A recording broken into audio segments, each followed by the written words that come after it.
You will listen to a talk on the National Botanical Gardens. Listen to the talk and answer questions 1 to 6. First, you have some time to look at the questions.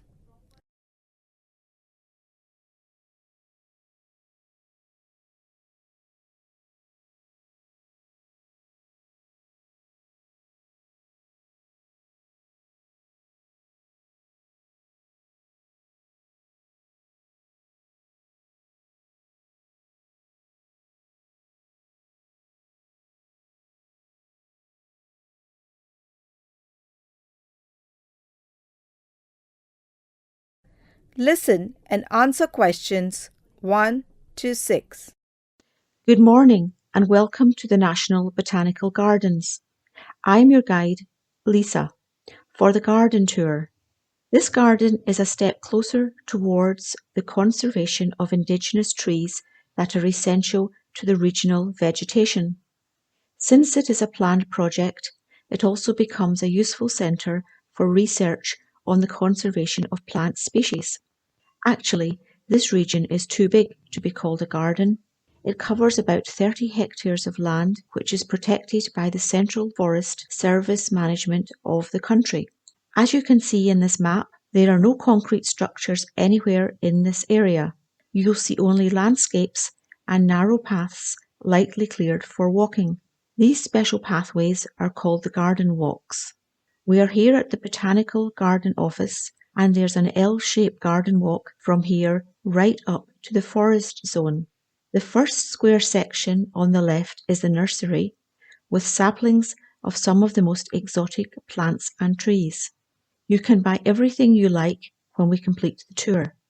From here, we'll be walking the track to the two forest areas that have the native trees and smaller plants that are used for landscaping the local urban areas. The native tree zone is here, immediately behind the nursery, and next to it is the non-native trees zone. We are now looking at the huge fenced area on the west. You can see an area with fencing. This is the exotic forest zone. Several species of vegetation and insects that breed in this land will be destroyed or lose their habitat due to trampling by visitors. So entry is allowed for researchers only. There's a smaller garden walk going up north beyond the fencing.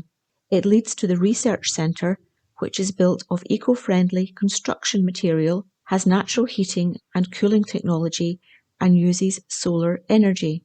This building is not open to visitors, but we will visit the exhibition in the smaller extension of this building, not the larger one. It has a separate entrance within the research centre. We will see a short documentary on the importance of forest conservation, followed by a talk by an expert on how you can contribute to tree conservation. After we tour the nursery and the exhibition in the research centre, we will gather in the Shamiana for lunch. It's on the left as we head back to the garden office. Meals in the open are a unique experience, and I am sure you will enjoy it. After lunch, we will head to the main entrance. To the left, you will see a circular garden with a display of colourful ornamental plants. On the other side of this garden walk, there is a beautiful topiary display. You'll get to see the topirists at work trimming plants into various shapes of birds, animals, and other objects. This garden walk connects the botanical garden to the village nearby. Most workers are local and use this pathway, but it is also open for morning walkers or visitors who want to have a glimpse of the rural life around. You will be paying for your purchases here at the garden office as we exit the premises.